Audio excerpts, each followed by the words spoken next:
Welcome to the FNO InsureTech podcast, a place where movers and shakers from all points within the insurance ecosystem gather and discuss all things InsureTech. We talk about how technology and innovation are affecting and driving change in the industry. Here are your hosts, Lee Boyd and Rob Beller. Well, hello, podcast world. Welcome back to another exciting episode of FNO InsureTech. I am your host, Lee Boyd. The other host, Rob Beller, is unable to be on today, but that's okay. We're going to continue on without him. And Rob, we wish you the best wherever in the world that you may be. You will be missed, but I'm sure you'll be back next time. I'm really excited about today's episode. Today we have Homee on. Homee has been on the podcast already. We had him on back in 2021 where we talked to one of the co-founders. Today we have Doug Schaedler on, who's a co-founder and CEO, and he's going to talk all about the story. He's going to tell us where Homee came from, the idea that started it. He's going to talk about the big pivot that happened that got him into the insurance world, hence why he's on the InsureTech podcast. He's going to talk about the technology, and then we're going to get to jump into a little bit about the culture and kind of what drives Homee. So I'm very excited about this one. Without my host here, I don't have a lot of jibber jabbering to do about the weather or about the day. So with that, we'll go ahead and jump on in to our podcast with Doug Schaedler, founder and CEO of Homee. Well, hi, everybody. Thank you so much for joining us today. I am here with Doug Schaedler, founder and CEO of Homee. Welcome, Doug. Lee, great to be with you this morning. I'm excited to visit with you. Homee is kind of all over the place. We're hearing their name. We're seeing their name. It's going to be a great conversation. Where's home for you? So we're based in Tampa, Florida. We've got about almost 100 folks in the company now. We've got most are in and around the Tampa area. I think with COVID a few years ago, definitely we've got about 30 of those are developers that we've got an unbelievable team there, but they're very distributed, which for developers is pretty standard. Otherwise, most of our people now remain in and around the office here in Tampa. Was there a group at one time who was kind of based out of Ohio? Were you kind of split there for a while? Yeah, our development group initially had a core in Ohio, which is where one of my companies was prior. So we had a good Dave Theus, my co-founder, was based there. So we built out a team in Ohio just because we knew the development teams there well and the talent. Since that time and with COVID, we've really had to, in order to get the best talent, be more flexible around just having a centralized location with development. So happy to say the team we've got in place now is extremely capable, and the velocity of the code base that they're writing is very good. So couldn't be more pleased with that team, but we've had to have it be just distributed around the U.S. We started this conversation off pretty quick with technology, code-based, developers. But I know a lot of people, when they think about Homee, they think it's a contractor network of sorts, or it's something like, but yet we instantly jumped into technology. Why don't you give us a little bit about Homee? What is Homee? Yeah, so I founded the company just about 5.5, 6 years ago as a software solution. So we didn't target the insurance space out of the gate. We really had, just a quick piece on how I thought of the concept. I was traveling. I was in San Francisco. I was speaking at a conference. And in order to congratulate myself on a great job, I decided to get a steak off of Union Square. And I sat down at the bar. The food came, and then my wife texted me that the air conditioner was out in our home in Tampa in the summer, which is extremely humid and hot in Tampa. So I politely texted her that my food was on the way and reminded her I was in San Francisco, a couple thousand miles away. And could you have one of our neighbors help? And I even provided a few names of some handy neighbors who would know some HVAC technicians. And at that point, I got a lot of mean emojis back from her. And I knew I had a problem on my hands. So I had the bartender cover my steak. I went out on the sidewalk. It was very noisy in the restaurant. And for about 30 minutes, tried to, from San Francisco, contract an HV technician in Tampa in the summer. I think it was a Friday too. Very painful experience for me. And the best I could do was get someone to, only after I Venmoed them about $500, to tell me they could come the next morning. So we have 3 kids and 3 dogs. And I called my wife back and said, hey, great news. We've got someone coming tomorrow morning. And I don't think she hung up on me immediately, but she said, enjoy your nice, cool hotel room. Kids and I aren't that conversation. They're not going to sleep tonight.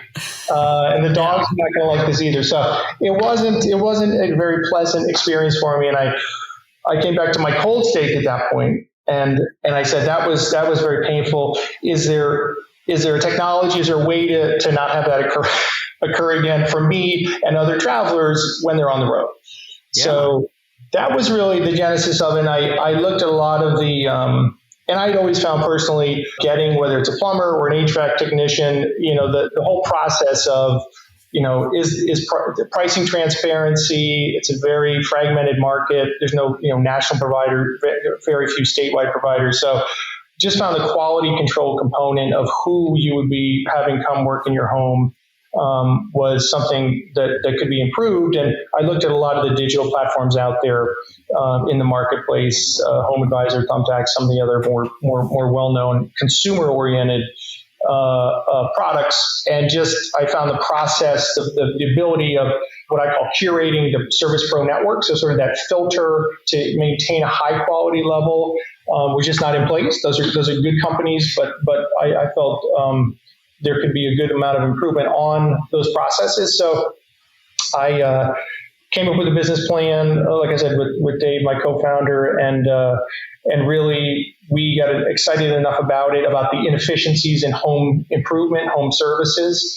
that we started Homee and really had it as a software-led, especially mobile-led solution for the consumer to be able to order a technician that we had curated in our network, depending on where you were, and we had geolocation obviously in it, and we would push that out to the network via a marketplace essentially, and have the service pros, if they had capacity and availability, could then pick up those jobs, come to your home, and provide a great service, because we had sort of vetted, background checked them, obviously had a lot of those required checks in place. So that was sort of the original concept for the company, which is really consumer focused, had very little to do with insurance, other than we had to verify insurance coverage for the service provider on the network. I would say about 2.5-3 years ago, I was at a conference and Liberty Mutual, a person from Liberty Mutual saw the product, and we started a conversation, and then I went up to Boston a few times to meet with their operating team and their venture team. And, I think they said, listen, we know you didn't build this for insurance, but, we've been looking for a way to really improve or augment our adjuster throughput. So let's say an adjuster can handle 5 claims a day.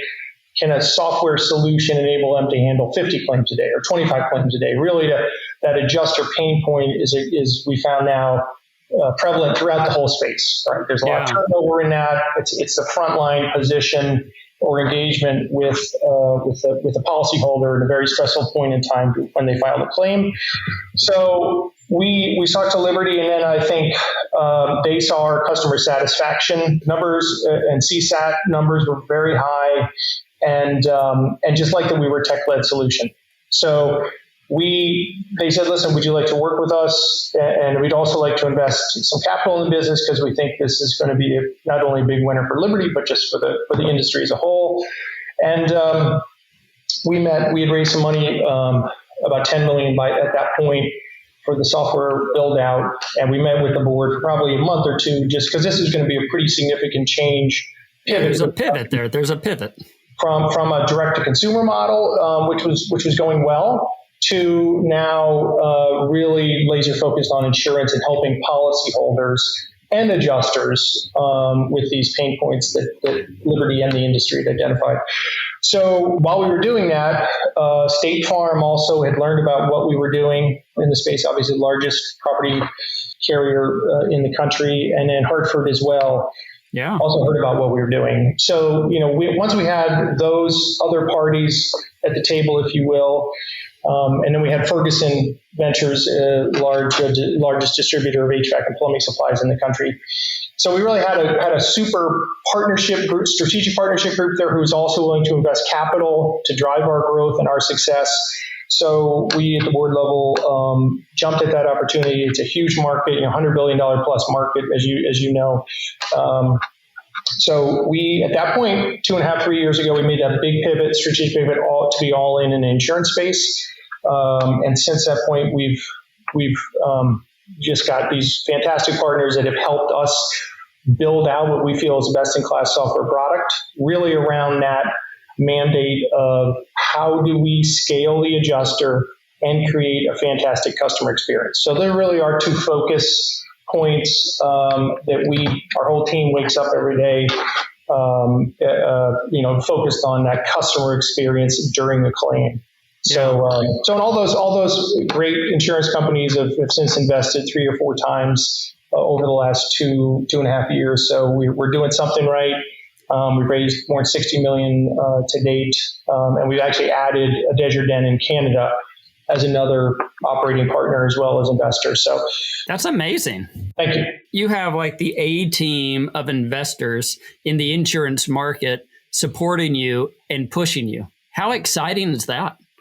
We have not seen it, and I get this a lot just from other incoming potential future investors, is how do these competitors in a space, are they okay with it all investing? And in fact, they've done it multiple rounds now. Yeah. As that what we're building here and what we're delivering to the market, which is really just getting started as far as we're concerned, is that powerful, and that sort of changing that these companies are willing to do that because it's that powerful. We believe, and we just love having these partners help us both advise, build out feature sets. Where do we want to take the company in the future? So it's been just extremely positive, both I think for them, and they're pleased with their return. Actually, just raised some capital, small capital in October in an up round, which you don't hear much these days. So. You don't ever, very rarely. I mean, that's so exciting. It's so exciting. I mean, that's almost double the figure I had written down from the website on the total raise. So it seems like things are going well. Now, with this pivot to the insurance, did you walk away from the direct to consumer, or is that still there? We did. No, what we found. So the original plan when we were mapping out with Liberty was really to maintain the core of that code base that was for the consumer. What we have found, though, is that when we've mapped out the adjuster journey from FNOL to completed claim, there's almost 100 different manual touch points throughout that whole process, which just bogs down the adjuster and bogs down that customer experience from being a really good one during a claim. So we had to put 100% of our development resources into modifying the code base for specifically a claim end-to-end digital. So the answer is we have completely cut off the consumer channel just because we had to have, development resources, good ones are in very short supply, and you want to really point them at the most valuable problem that you need to solve. And that for us was really that adjuster journey. And then how do you scale them and how do you deliver that great customer experience without having to just hire a massive call center? Instead, you want the software to really take the lead and deliver that, and really only jump in on exceptions when something does go wrong. Yeah. So is that what you're doing for these companies? Are you really leveraging the software? And I guess a second part to that is, where's the software sitting? Is it sitting at the adjuster's desk and they do the work to input the information, or is the software pushed out to the insured whenever they have a claim?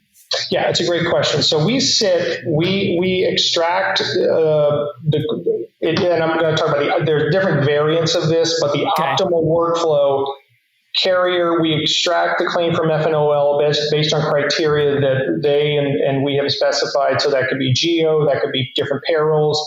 And what we do, we extract that claim, and we have basically think of pro capacity and think of a marketplace concept here where you have pro capacity in all these different states and geos. And we map it. Do we have a general contractor available in this market? Do we have a plumber in this market? Do we have a roofer in this market? Once that's cleared, at that point, we essentially pull that, and we're running a parallel track with the adjuster. So the adjuster is now in more monitoring mode. They're jumping in when they have to approve coverage, and they're jumping in when they have to approve payment and those critical things that an adjuster needs to do. So think of a software parallel track that the adjuster is not touching per se, but we're pushing that information back into Exact, we're pushing it back into Guidewire, we're pushing it back into Symbility. So they're getting those updates in their system. We're not making them, what we hear from carriers, and we were careful not to do, is layer on another piece of software for the adjuster. Right. So we've avoided doing that, and we sit in the carrier core system. Our software is running a parallel track, just think of it as an efficiency track, so the adjuster does not have to do these 100 touch points, 100 emails, 100 voice, all of those touch points are removed, and the software runs that, and then the adjuster has more time to focus on the $200,000 claim that may be taking most of their time versus the $50,000 claim that the software can run. Well, I think that's a fantastic idea. You're optimizing everybody's workday, allowing them just to be notified when needed, and not always to have to go be searching in a system. I assume that was a difficult task to get integrated with. You just said three major ones: Symbility, Exactware, and Guidewire. That had to take a lot of time and manpower, right? Quite a bit. The first one was CoreLogic that we did, which, because it was our first and because we had sort of the legacy software, that's what Liberty was switching to at the time. So that was certainly our toughest one, but that creates the efficiency for the carrier and the adjuster. And really what we want to build and what we see with the carriers is the adjusters become our biggest fans, because they scale, they're getting their great customer results because they've got this software layer running basically on top of their daily processes. So that's at a high level where we sit or where we want to sit. I'm curious on a scenario and how it's handled on the contractor side. A lot of times a FNOL comes in, the adjuster thinks this could possibly be a covered loss. It's a water leak. It's something like that. They're going to send Homee out there and their contractors, and then we determine it's not a covered loss. What happens? How is that handled? Yeah, so we at that point, we enable in a water leak case like that. That's up to the carrier. Obviously, they determine coverage, and then the customer can decide whether or not they want us to continue that job. But we sometimes, the large percentage of the time, they do say go forward and complete the dry out or complete whatever the urgent, if a tree fell on the home, they want it covered. So usually we will complete those jobs after some back and forth between the carrier and the policyholder. Mm-hmm. But at that point, if the customer wants to handle it on their own, pay for it on their own, they have a cousin who's a roofer, we're happy to step away at that point. Majority of the time, though, just for efficiency, they do go forward, but customer choice is critical for us to maintain with the carrier. So if the customer doesn't want XYZ, we're not going to push forward with it. Got it. Now, the real power of Homee is obviously the technology, but behind the technology is a robust contractor network. Right. I read online, I don't know if it's right or wrong, but there was like 18,000 contractors in the network. Is that accurate? Is that close? I assume it goes up and down. Well, if you were reading the website from 3 years ago, it would be accurate. No, I'm joking. So the genesis of the network, in the past when we were doing direct to consumer, we had many contractors on the network, more single trade, owner operated. So we did have a very large number. Once we started moving into the insurance sector, we really tightened up the criteria for the network. So we've definitely elevated even further the quality of the network. And importantly, we've kept those original, what I would call highly differentiated service pro groups than the traditional ones that a lot of the carriers use. A lot of the bigger, nothing against the bigger ones. We have them on our network too, but we have a good differentiated network, we feel, because of just where we came from. We didn't come from the insurance space. So we've got thousands of unique pros that have been vetted, have done great work for the last, 3-4 years that we love having on the network.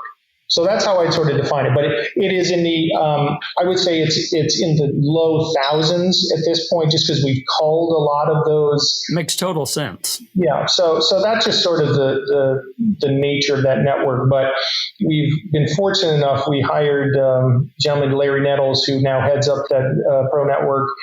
He previously was a Contractor Connection for, I think, 10 years or so. So he's been fantastic in terms of, he's obviously got the experience doing it, and he's been fantastic in building out not only his team with folks who can qualify, onboard the right pros in the right area, but just building out the caliber of that network. He's done a great job. He's been on board for, I think, a little over a year and a half now. So I saw that. And I want to talk about your hires here in just a moment.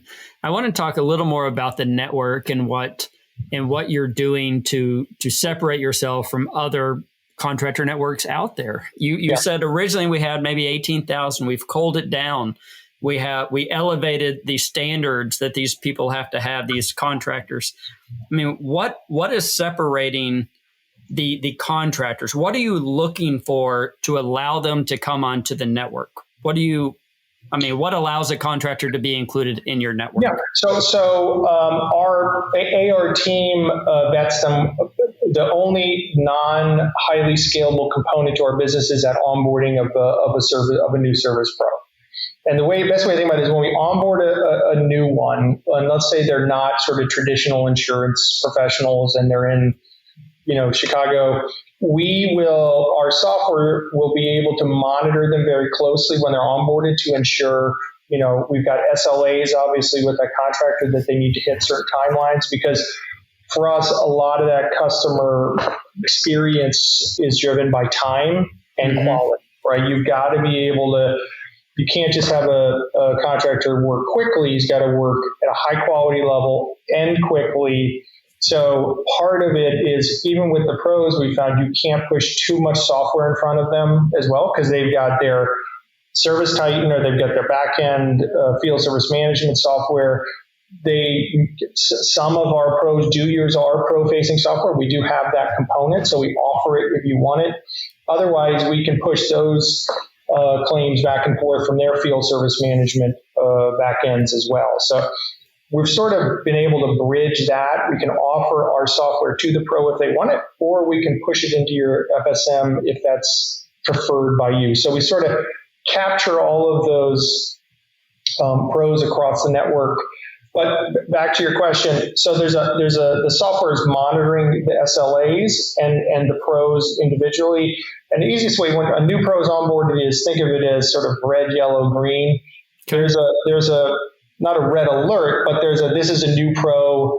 System is keeping a close eye and notifies our team if some of those SLAs slip. So we quickly can jump in. And then once they've done, let's say 25 jobs, they go to yellow, and then they go to green after, say, 100 jobs they've completed with certain SLAs that they've met. So it's sort of I don't want to say a monitoring, but it's just keeping a close eye on the new service pros as we onboard them. Again, ensuring a great customer experience. And things go wrong, right? You've been in the space. Of course. Things do go wrong. We just want to be aware of it as soon as humanly possible so that we can jump in. And then we do jump in usually with bodies to make sure that customer is still satisfied and has a good experience. You bring up a great point about the customer feedback. I personally have been trying to get something done at my house. I need a new bathtub in our master bathroom. It's time. I need to get it done. And I think I have called 7 contractors. Probably 5 of them have answered. All 5 had said that they'll come out and look at it. And I've yet to have a contractor come out and look at it. they all just walk away. They all go back. And I want to be able to give them all feedback and say, not doing a good job. Is that something you allow? You allow the feedback from the insured or from the adjuster on the contractor's work? Oh, yeah. I saw online there was a star rating. I didn't know if that was a consumer portion or if you still do star ratings. Yeah, it's actually both. So we've actually advanced that. So now we do post-job surveys to all parties involved. They're both adjuster, policyholder. So we have a very large amount of what I call automated input. We actually do NPS during the job. So we don't do it to the point of being annoying to the consumer or to the policyholder, but we want to receive that NPS tracking both start of the job, middle of the job, and I think the last third. So we do it multiple points. It's not just at the end of the job, which is, I think I forgot which carrier told us that was sort of what they would consider best practices. So we've sort of latched on to that concept as well. But we're constantly, insurance is a very data-driven business. We're data-driven, but on the customer sat side, making sure that goes well, because at the end of the day, when we walk into a carrier, a new carrier, it's really two key value propositions. One is short term. It's like after a 6-month period of time, you're going to see your adjuster ROI, that return on investment for your adjuster base, go up by a multiple of X, right? Whatever that multiple, whether they could do 5 claims a day, they're now doing 15, they're doing 20. So you're going to see that in the first 6 months. The longer tail of value, which is more sort of C-suite realization, is the customer retention. That's something you don't see right out of the gate, but you see it when the renewal comes up for that policy the next year or the year after. Mm-hmm. That is our bigger data set, which is a huge ROI number, which we're still gathering a lot of that data, but we're starting to get through the end of it. And if you can reduce that churn number essentially from 9 points to 7 for a carrier, 9 to 6, that is a big deal. And that's really the big data set we're capturing on the back end, which we think can be very powerful when we push that out to market. That's great. I want to talk just a second about culture.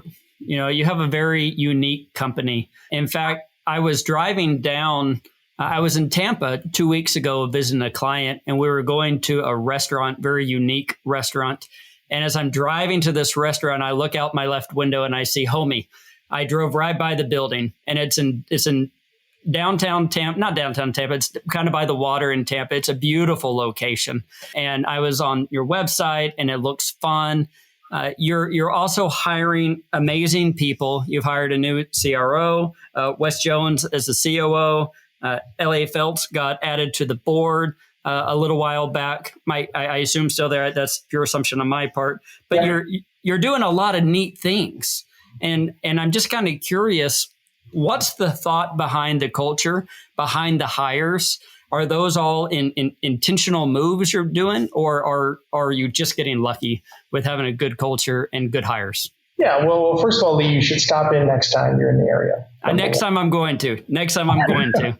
This is my third startup. This is something I love doing, which is sort of solving problems with software. So I've learned from those first two companies, culture is critical, and even post-COVID, it's critical. I think you read a lot of well-known venture capitalists say, can you develop that sort of startup culture remotely? I'm in the camp that it's very difficult to in the way you could prior. So, I've sort of got a look at the culture, pre-COVID look at what we had built here, and then post. And I'm definitely, and people who are here in Tampa know I'm an in-person meeting guy if I can have it. I like people being in the office, but at the same point, we've got to hire the right people with the right talent. So we've had to be flexible on in that regard. I will say all of our management team, from my CFO, CTO, COO, CRO, you mentioned Brandon Donatelli, all of them, my general counsel, everybody is here in Tampa. So that is critical. Because they're just it's so much easier just to go down the hall and talk to my CTO or talk to Wes Jones, Chief Operating Officer. Huge efficiency gains there. So that for us has definitely been a big win, which, by the way, we did not have pre-COVID. We had people, managing all over the place, all over, right? So yeah. That's been a big home run just from setting strategic guidelines and OKRs for the company. So the culture is I would say evolving. It was fantastic pre-COVID, and it is still. We're still trying to find the right mix and truth around the hybrid. People come in some days a week. So we're still trying to find out. I think a lot of companies are in that same boat, but especially for, what I would call a well-funded growth startup, we've got a great culture here. People want to work here. Some of that from those are the folks who hired in that C-suite are pretty well tenured, both on the claims side as well as on the software side, whether it's from CoreLogic or other companies. So. And part of what we look for is that mix. Insurance, you want to have the core insurance background, but you also want to be forward thinking, right? That's what we've seen in the space. Some folks may have a great resume, but they're not forward thinking. How can we change things? I know this is how everybody else does it, but how do we do it differently? And it's easy to implement too, right? You can't have a 18-month software installation process for a new carrier. It has to be super low on an IT burden for that company in order to really make it quick and a home run, so you can show them how good the data is on that customer experience. Isn't that hard, though? Sometimes whenever you get a great resume, it's hard to find out if they're truly a forward-thinking person or they've just been in the industry. Isn't that a tough one? Very, very. I mean, there are. I would say 25%. Because a lot of these I would have to do Zoom calls because a lot of that hiring was done sort of in that COVID period.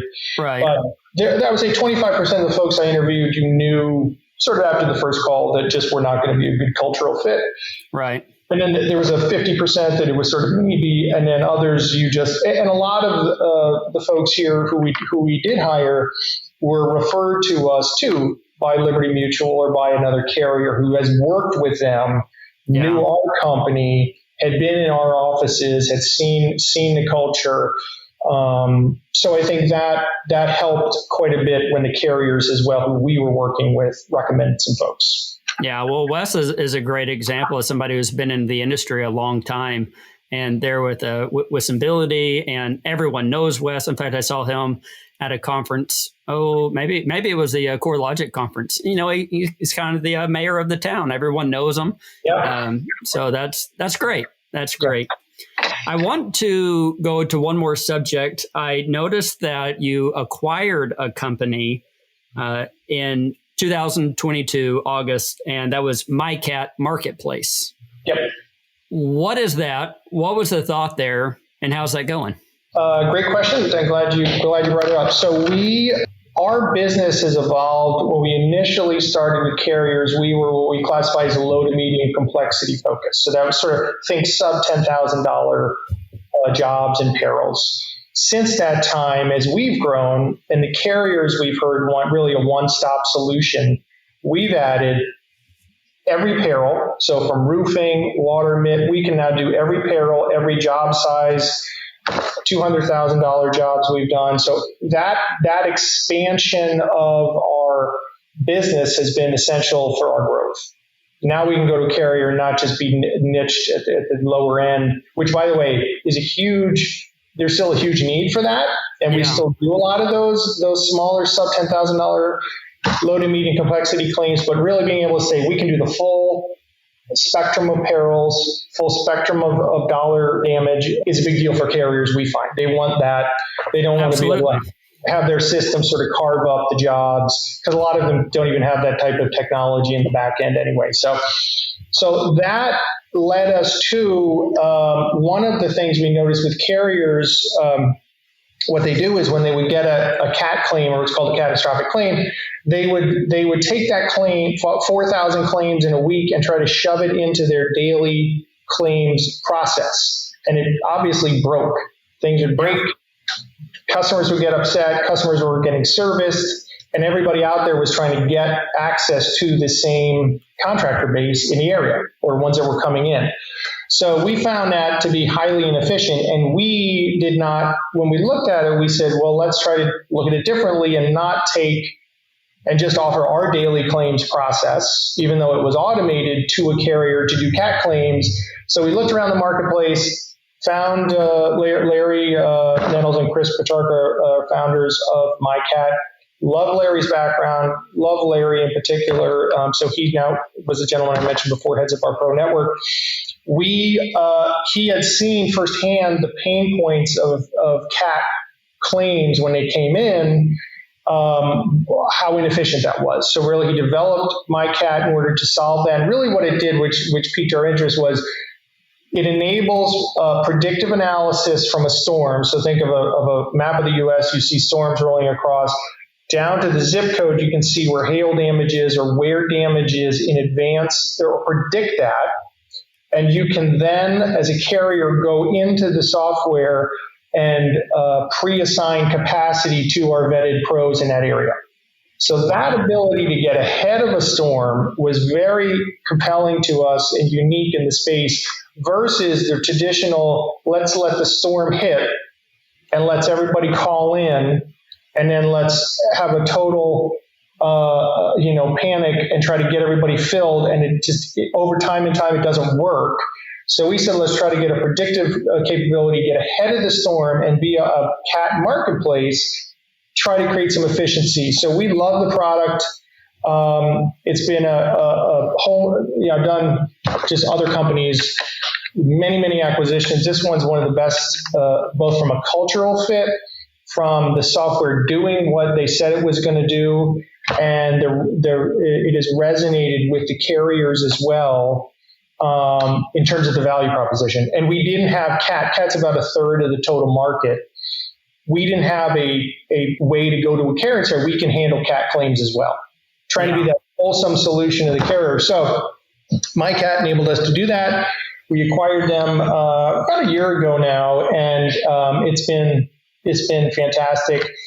Brandon Donatelli, our Chief Revenue Officer, has presented this, demoed it for many carriers, and reception has been extremely strong. So it still is, we're still constantly developing it, but we couldn't be more excited about it. But that was a thought, to get into the cat market with the software, with predictive capability in order to help the carrier. What a great idea. Will this be the last company you acquire, or are there more on the roadmap for you? We're fortunate enough to have in this time a fantastic balance sheet. So, we are always on the lookout for what I call sort of tuck-in acquisitions. If it fills out our product portfolio, we're always open to that, and we get along culturally with the founders, and the business is making money or will generate what we feel will be significant profits for our shareholders. We're always in the market and in definitely an acquisitive mode, just because we do think over the next year there's going to be some of the smaller companies, some shakeout, ones maybe can't raise funding. So, like I said, we're fortunate enough to have these great strategic investors, industry leaders, and a great balance sheet. So we feel, we're definitely, always for a good acquisition or tuck-in that fills out the product portfolio, we're always open to that.